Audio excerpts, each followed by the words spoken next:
I have a replacement part for the Elgin, actually.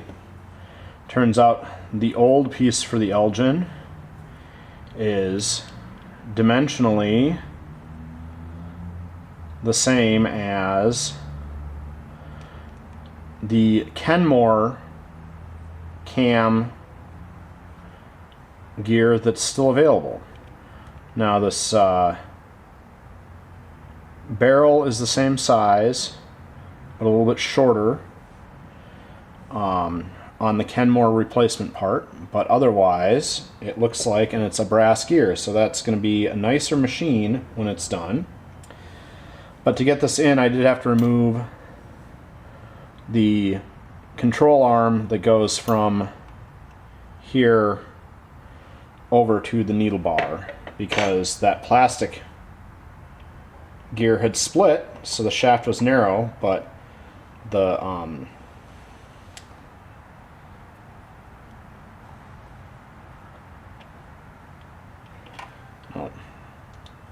need to make sure that I'm inserting this where it's got the most room for the gear mesh, and then once the gear mesh is done,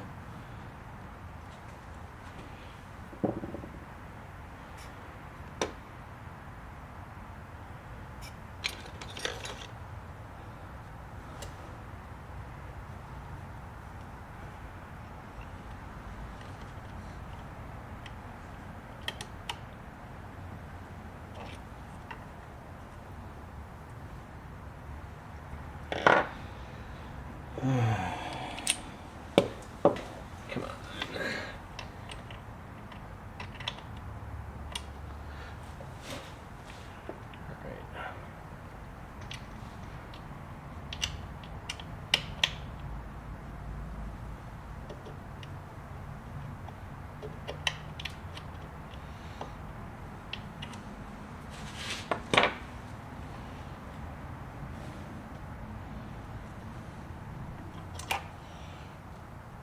Oh, the set screw is sticking out a little on the side of this.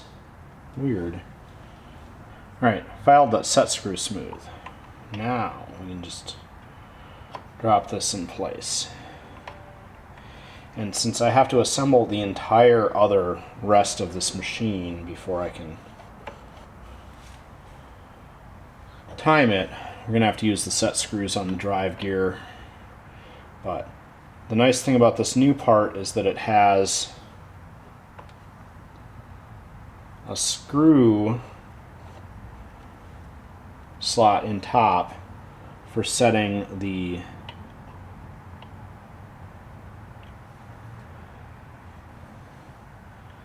gear mesh.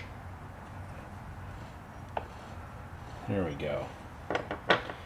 And now with the gear mesh set, reach in and get the set screw that's underneath the drive gear and holds that post in place.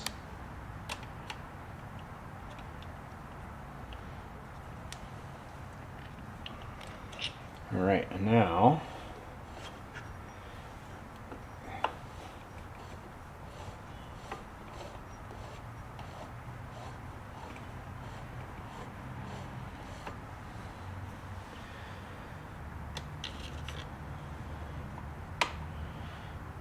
then we have that, and stick this arm back in.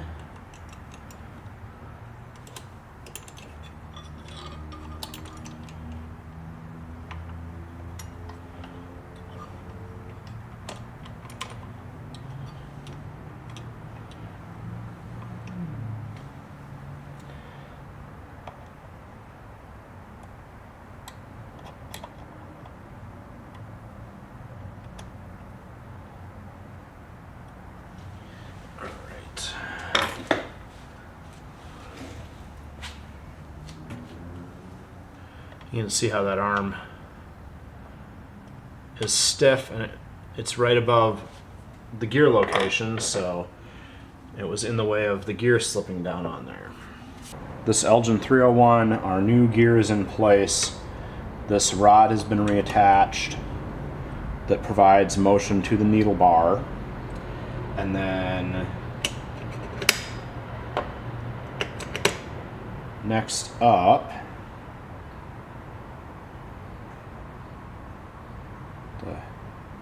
oh no, this is the very last. This is the very last top piece.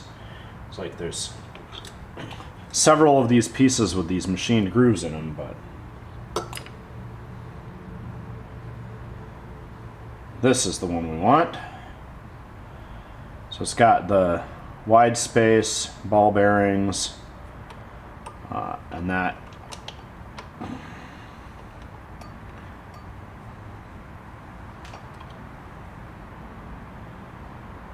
cap is what fits and gets moved by the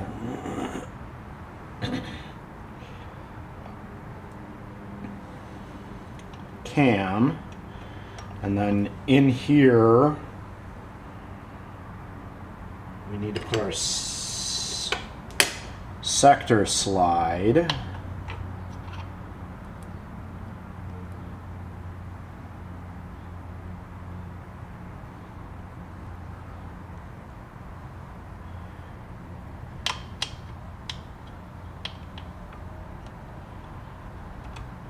And the pin on the underside of this arm fits in that slide.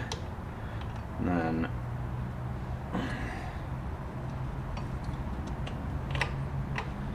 get our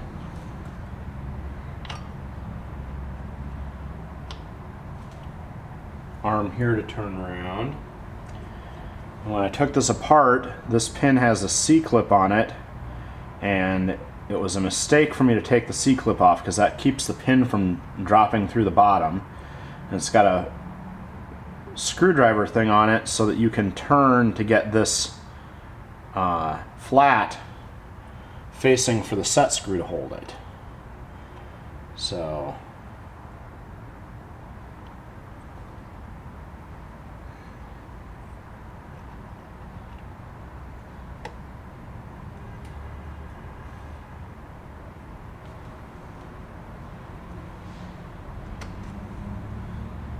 go.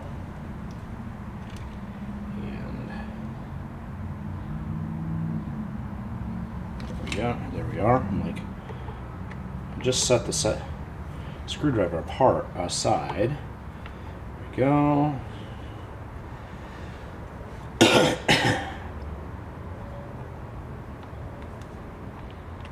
There. All right, that holds that in place, and now this sector is moving like it should.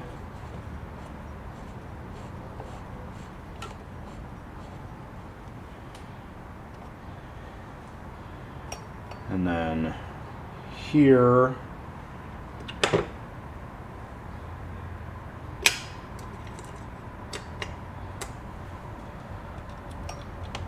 top side of this pin has that bearing roller.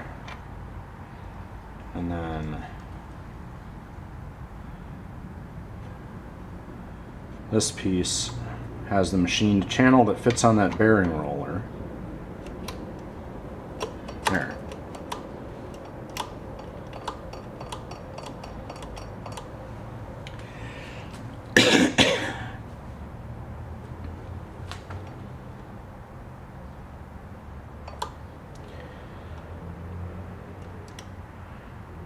And there's this pin on this roller that needs to have the this top zigzag lever pull on it. Or I guess that could push, but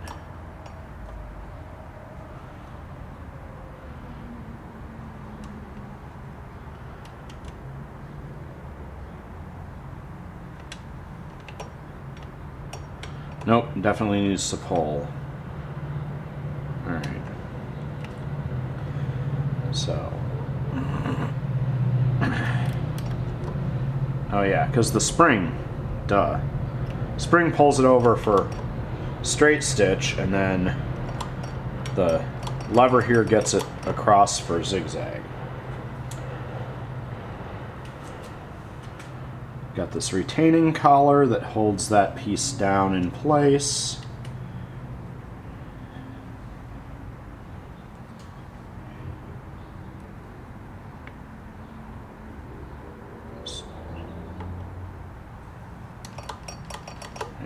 don't want to press that collar down too tight. We just need it to retain this arm where it goes. And it just occurred to me, I don't know if I can reach on that set screw to clamp this in, because this arm here, linkage has to get moved to just where our motion goes, and I don't know if I can get on that set screw, but we will figure that out when we get to that part.